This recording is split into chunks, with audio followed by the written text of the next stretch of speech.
everyone, it's Froggy, and I'm back again with another episode of Will a Wonderful World. So, I've been screwing around with things because I'm not 100% sure what to do. I really want... These have all been... Okay. What happened here? One man, one arm, the fury of a cat. I don't want her to become... one with fiery hair. Okay, let's try this one.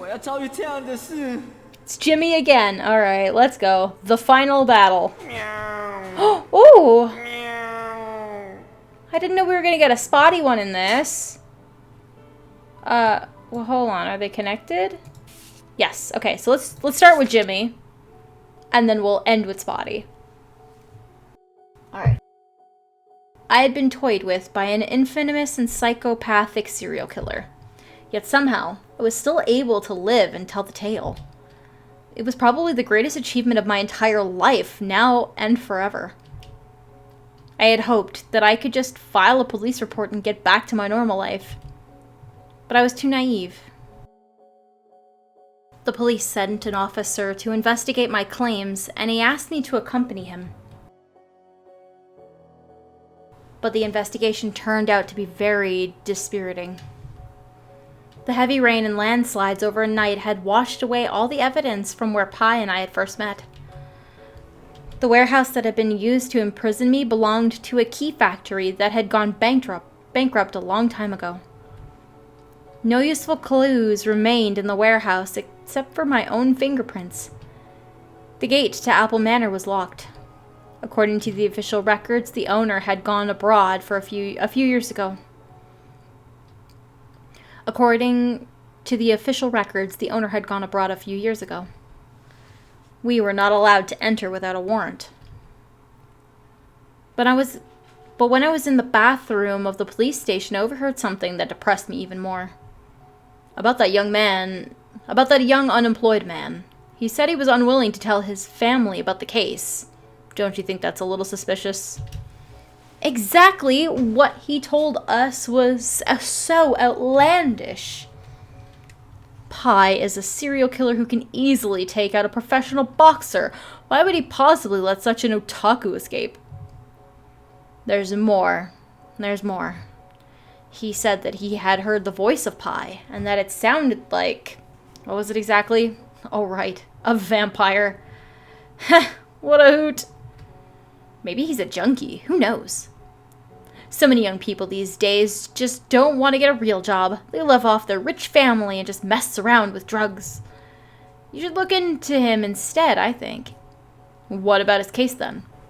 Just tell him we'll keep investigating. You know, the usual nonsense. In any case, don't bother with it too much. We're not in charge of Pi's cases anyway. I don't want to waste my time on this. I sat on the toilet, totally stunned. I thought that as long as I told everything to the police, that they would surely be able to follow the leads and capture Pi. I thought that they would at least be able to protect me. But now, I had nothing but contempt for these useless police. Nothing but contempt. And even more contempt. Fine. If you people don't believe me, I'll prove it myself. I hacked into the surveillance system of Apple Manor. There was indeed not a living soul in the manor. Everything had been meticulously cleaned up by Pi. When I was about to exit the system and clean up any traces of my invasion, I accidentally noticed a video file named after me in the storage system. Downloading. Playing. I thought it would be a video about me. But it was just a short video that lasted for only a few seconds. I will find you again. I let out a scream and dropped my favorite Sir Spottie mug. It was smashed into pieces. What was worse was that the video reminded me of the time that Pi kidnapped me from home while I was asleep. I was basically a pathetic lamb waiting to be slaughtered if I just stayed at home like this. Should I call the police? Don't be silly. They would never take me seriously until I became a dead body. Should I leave Hong Kong? but then it would be like the time that I left Beijing all over again. Perhaps I had to admit to myself that I was a complete and utter loser. In my senior year, I had a huge crush on a lovely girl. I had stalked her, taken photos in secret, and written her anonymous letters. Oh, I never had the courage to simply tell her how I felt face to face. And then the photos I took were exposed online, causing her tons of trouble. I remembered the day when those photos had been posted. 2 boys from the lower grade were harassing her. I gathered all of my courage and went up to stop them, thinking that I would teach them a lesson. As it turned out, I was the one who was then dragged into a bike parking lot area and beaten up. That was probably the bravest thing I had ever done in my entire life. I had always been weak and useless. I wasn't able to help her with a tennis match. I couldn't appreciate an art exhibition. I didn't protect her when she was taken away by bad people. I didn't take her to the hospital when she was ill and passed out. I couldn't even teach some punk kids from the lower grade a lesson. How would it even be possible for her to like someone like me? Eventually, I gave up on telling her how I felt. Instead, I ran back to Hong Kong after graduation. I also declined all of the jobs that Father had found for me. It wasn't that I didn't like those jobs. I was just worried that if I screwed up, Father would know about it, and I would get scolded by him. But then I never really went out looking for jobs myself either. Eventually, I became a pathetic otaku. I was still good at playing my video games, but the only reason was that in the game, I would never have to deal with any real responsibilities, win or lose. I had been running away my entire life. Where could I even run away to this time? Did I really want to hide in the digital world again? I stared at Pi's short message, completely focused. For 5 hours, from noon until sunset, I finally made up my mind. I took a deep breath and dropped the throw pillow on the floor. A few minutes later, I had recorded a video of myself too, with my own message. Come at me, bastard. Uploading. For the next 3 days, I collected everything that I could find about Pi on the internet, from rumors in random forums to the internal archives of the Hong Kong Police Department Criminal Division. Like a detective on a TV show, I had written down all of the tips on post-it notes. I then pinned them up on a board and connected the clues with threads. The common characteristics shared among Pi's chosen targets. 1. Sadistic. 2. Male. 3. Some kind of abnormal perversion. Pi's own traits. Only used knives. Preferred to strike at places the victim frequents, such as their own homes and workplaces, so that it could be quickly discovered and serve as some sort of warning. Preferred to strike during unusual hours of the day. If there wasn't a suitable time window, or if the window was too short, he would strike at another location and transport the body to his preferred location later. Depending on the sins or fetishes of the victim, Pi would always perform some ritual either before or after the attack. To inflict maximum suffering upon the victim, it was typically done before. Afterwards, he would always thoroughly clean up the crime scene. Finally, he would always leave his own trademark, a smiley face. Pi must have been a patient, meticulous, or intelligent person. Now that I had holed up myself at home, he must have been getting ready to come and get me. I had to be even more prepared and ready for when he eventually did. I decided to never set foot out of my door again, and relied solely on the home deliveries. Whenever the food was delivered, I would tell the delivery guy to leave the food at the door. I would only open the door when I could make sure that nobody was outside, and I would leave my bags of trash out when I brought in my food. I had heard some ladies yelling about me leaving the garbage out in the hallway, but I had no other choice. If I went downstairs to dump my garbage, Pi would be sure to find an opportunity to kill me. If I didn't throw the garbage away, and if Pi didn't show up for 6 months, I would probably be crushed by my own trash before he killed me. It was a matter of life and death. I didn't want to be remembered as the first person in Hong Kong to ever be killed by his own garbage. Of course, I had also installed a full homemade alarm system in my home. And I never went to bed without a knife and pepper spray in my hands. This had been my life for 2 months. It was a Tuesday. As usual, I had called for my delivery, and I was watching anime on my computer as I waited for my dinner. The bell to my apartment rang. The delivery guy showed up on the monitor. "Come on up, just leave the bag at the door." My adrenaline level had risen to the highest it had ever been. For the last 2 months, I had only ordered deliveries from Pizza Hut. The closest one to my place had a total of 28 employees, 7 of whom would be out doing the deliveries. Lefty, Nima, Uncle Kwan, Terry, Sunny, plus 2 cooks who occasionally did the legwork too, Sister Wang and Brother Fang. I remembered everything about them.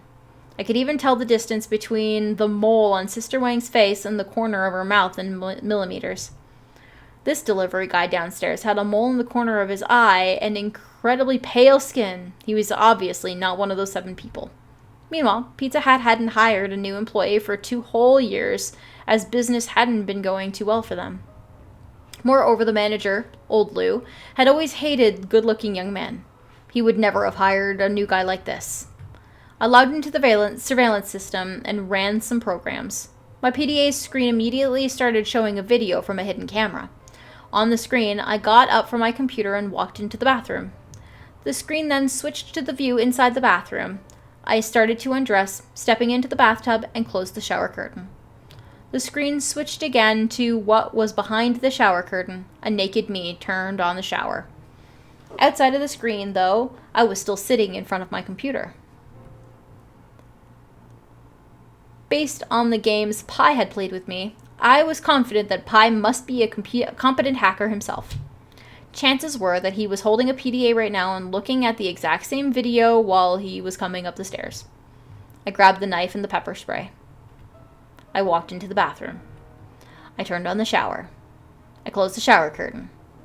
And I turned to the laundry basket sitting in the corner. I bought it especially for today. It was an extra large one, large enough to hide an entire person. Suddenly, I felt like I had forgotten something important. I opened the lid. Shit! Not now! I would always carelessly throw my dirty clothes into the basket every time I changed out of them, telling myself that I would do the laundry next time. But I had forgotten that after 2 months of never actually doing the laundry, the basket was now full. Crap! If I pulled up the dirty clothes and dumped them on the floor, Pi would be sure to notice that something was suspicious. Well, Rocky used to always mock me about this. Now I was paying for it. Time kept ticking ahead. Right at this moment, Pi was probably already standing at my door and getting out his key to unlock the door. What should I do? Was there anything else in the bathroom that I could hide inside? The toilet? How on earth could I hide in that? All of a sudden, the bathroom door was slowly pushed open. It was Pi, standing at the doorway carrying a pizza box looking right at me. He tipped the pizza hat that was on his head and smiled at me like a true gentleman. Long time no see. I panicked, and I even forgot that I had a knife in my hand. I just nervously raised the pepper spray like an idiot. But Pi was faster. He pulled out a can of God knows what and immediately sprayed it all over my face. How could this have happened? I had planned so carefully, waited for so long, and yet I still ended up like this. If it was my fate to die at his hands... When my consciousness had finally returned to the world, Pi was standing right in front of me. This time there was no costume, no mask, no voice modulator. You must have thought that I would just kill you in your own home and finish it all, right?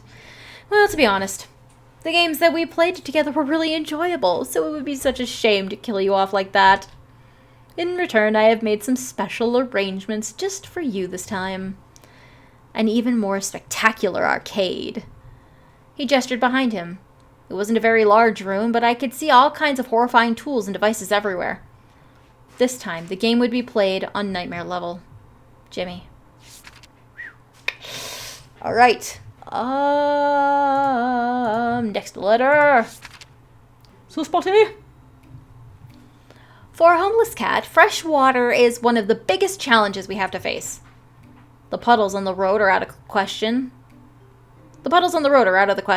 They are too dirty. The water in the fish tanks and of the seafood store isn't bad, but if the owner catches me, he chases me off.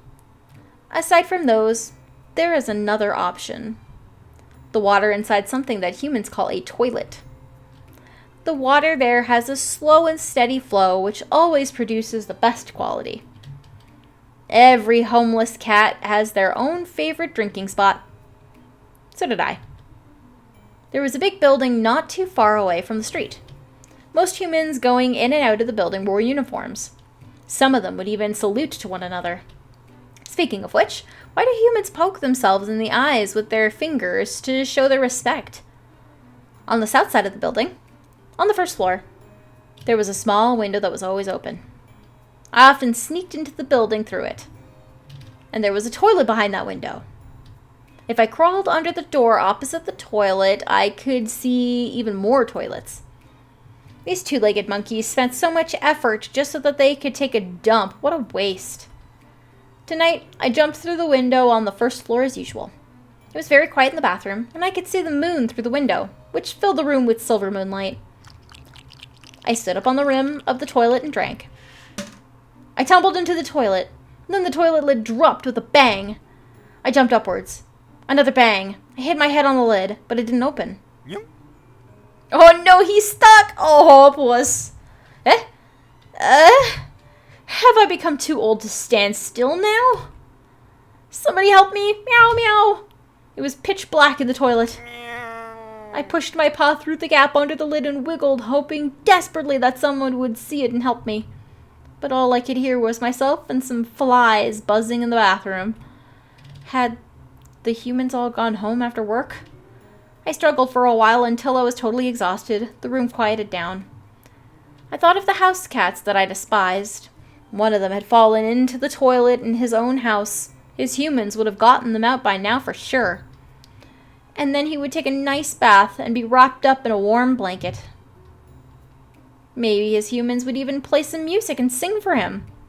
I began humming to myself without even realizing it, before shutting myself up when I heard how off-key I was.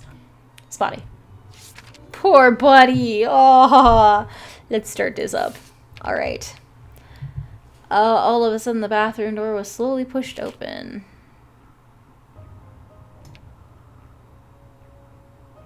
Okay, well, let's just try that. Yeah. Maybe we can save poor Spottie. Yep. Have I become too old to stand still now? Somebody help me, meow meow. I was scared shitless in the toilet when a human finally opened the lid. What the hell? Why is there a damn cat here? He grabbed me by the back of the neck with a disgusted look on his face. He threw me out of the window that I had come in from. I thought I would land on some grass. What I didn't expect was the gigantic human-made metal machine that had been parked outside the window.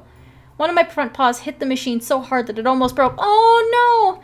Damn it, if I were younger, I could have easily scored a perfect landing. I massaged my paw and was getting ready to leave. That was when I saw Blackie, whom I hadn't seen for a long time. He seemed to have matured a lot, and wasn't as intimidating as I once remembered. He said he no longer cared about whether humans preferred dogs or cats. Survival was all that mattered to him. He also told me that his old turf, the pipe in the empty lot, had been taken over by a stinky cat named Gigi. Gigi was a glutton. He would always make the other cats bring him food. They were not even allowed into the lot unless they brought him some tribute. Now the lot always smelled like dead rats. Because of this, the humans living nearby had called people from a homeless animal shelter, and they had taken away many homeless cats. You should be careful. Before he could finish his sentence, Blackie was trapped inside a net. I saw two humans in uniforms holding a bag and a trap net. One was fat and the other was very thin. They were standing only a meter away from me. I had to temporarily forget about the pain in my paw and climbed up a nearby tree as fast as I catly could. I then jumped onto the edge of a roof. Fortunately, I was able to get away. Farewell, Blackie. Oof. I had no other choice but to follow my original plan. I pulled out half of the dirty clothes and tossed them aside, and then climbed into the basket and closed the lid. I tried to observe what was going on through the holes of the wicker basket. The bathroom door was pushed open. A slim but menacing figure walked in. I held my breath, and my knife and pepper spray tight in my hands. May the goddess bless me, may the goddess bless me, may the goddess bless me, may the goddess bless me, blah, blah, blah, blah, blah. Okay, thank you. Pi slowly crouched down. He stared at the holes in the basket. His expression went from suspicious to certain. Long time no see. The goddess had forsaken me once again. Why? Why? I stood up from the basket, screaming, and stabbed at him with the knife in my hands. Pie casually blocked the knife with the pizza box. There wasn't pizza inside the box, but something metal. He had been well prepared all along. He raised his can of God knows what in his other hand and sprayed it all over my face. How could this have happened? I planned so carefully. We've already seen this part.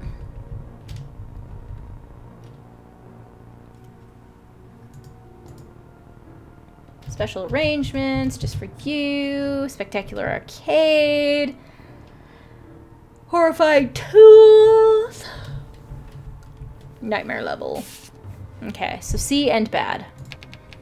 So we're just gonna have you bang into the toilet. Alright. I tumbled into the toilet and the toilet lid dropped with a bang.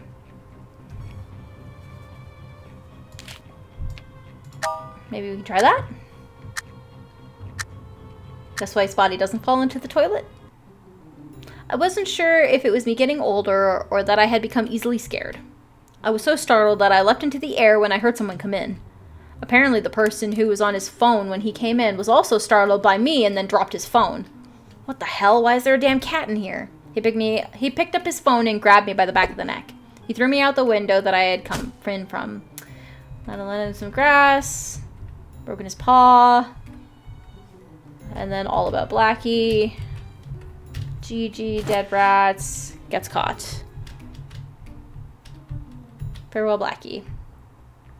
Oh, okay, here we go. Something incredible and weird had happened. In a panic, I put one foot into the toilet, but it somehow sucked my entire body inside. What? A huge noise immediately followed, and I could see nothing but darkness. From a scientific point of view, this was absolutely ridiculous and impossible.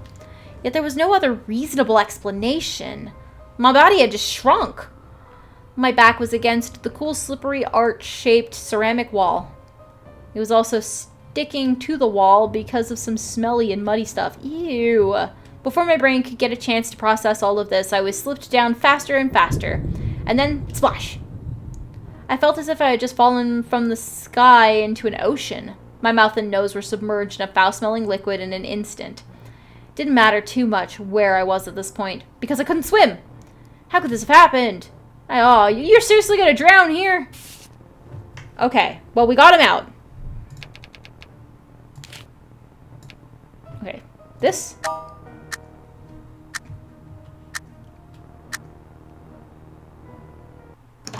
A man pushed open the door and walked in while on his phone. He saw me standing on the toilet, did a double take, and walked into the next stall. He was still on his phone while he was doing his business. Keep a close eye on it for the next couple of days. Call me immediately. I was about to drink some more when I heard a loud engine booming outside the window. It was the kind of sound that could only be produced by one of those human-made machines. Even the window of the bathroom began shaking because of the noise. After a few seconds, the open window pane was shaken shut. Oh no. But I was a lucky Spottie. The man had just finished his business. He was walking out, still holding the phone. I shrewdly followed him and left the bathroom. Okay, that should be a good one for him. Something incredible and weird happened. In a panic, I put one foot in the toilet, but it somehow sucked in my body. See darkness. Impossible. My body just shrunk. Okay, here we go. To keep myself from sliding down further, I jumped upward as hard as I could. My head bumped into something, but surprisingly, it didn't stop me. I landed next to the toilet. Aside from smelling a little, my body seemed to have changed back to normal. After a brief period of shock, I realized that this must have been a blessing from the goddess of fortune. She had given me a place to hide. Pi had entered the apartment. I didn't have much time for anything else. I quickly grabbed a rope I had lying around and stepped into the toilet one more time, turning into a Lilliputian. Lilliputian? I hid in the toilet, and I saw P walk into the bathroom. He looked like a giant to me. I could see every fiber on his Pizza Hat uniform, every blonde hair on his arm, every long eyelash around his eyes. Pi looked around. He even checked the laundry basket. My heart skipped a few beats. Thank God I wasn't hiding in there. Finally, he grabbed the shower curtain with his hand, but he didn't immediately pull it open. It couldn't be. Did he see through my setup? However, the goddess awarded me another blessing. Pie sneezed. Yes, he just sneezed. He involuntarily pulled open the curtain and unveiled the trap that I had set up. A huge amount of liquid suddenly ejected from the wall. Pie was pushed back by the power of the eruption, and then he slipped and fell to the ground. He covered his face with his hands and started screaming in pain. It was not just regular pepper spray. It was my personal invention, filling a fire extinguisher with jalapeno water and pepper spray. I had named it the Super Awesome Anti-Pie Spray Machine. Both the power and the stimulation were absolutely top-notch. I jumped back out of the toilet. My body returned to normal once again. Then I picked up the lid of the water tank and smashed it into his head as hard as I could. What a small world. The officers who came to my apartment were the same ones who had been suspicious of me. Oop.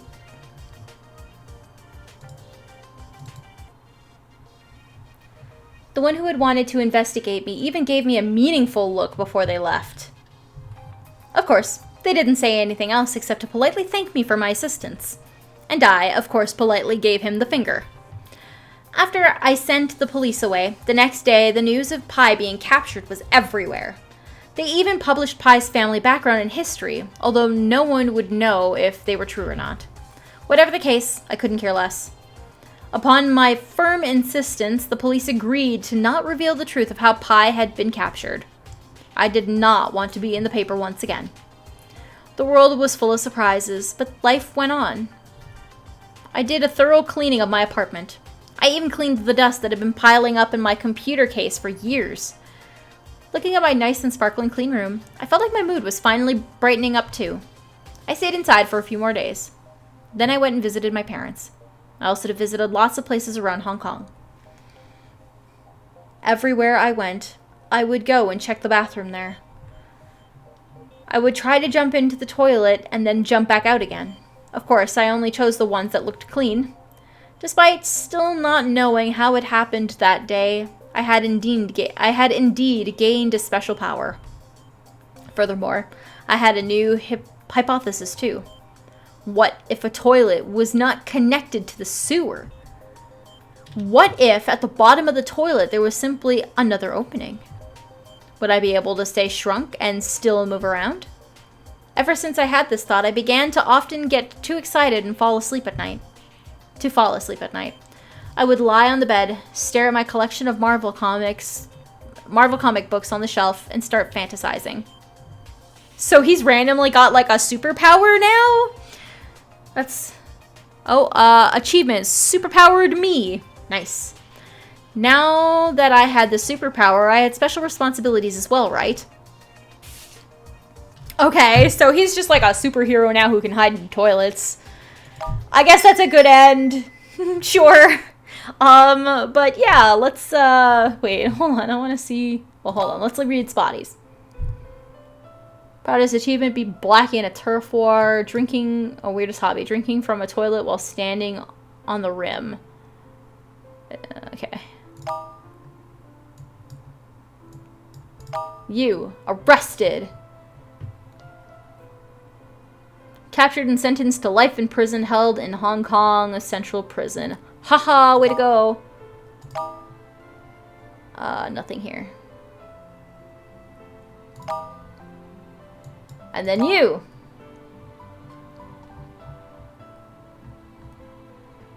Bullied at school, transferred back to Hong Kong after his family sued the school. Oh. Okay. Wait. Goddess of Fortune. Under duress from the psychotic serial killer Pie was speeding and okay. Poisoned by the psychotic serial killer Pie, had to participate in a survival game, managed to survive. Reported information about the psychotic serial killer Pie to the police, but was ignored. During a later encounter with Pie, managed to overpower him and become the unsung hero for the killer's capture. Are you not going to put in that he suddenly also has, like, weird toilet powers now? No? Alright, cool. Well, I think that does it for this episode. I hope you guys enjoyed it. If you want to see more videos from me, then don't forget to like, comment, and subscribe. Thanks for watching.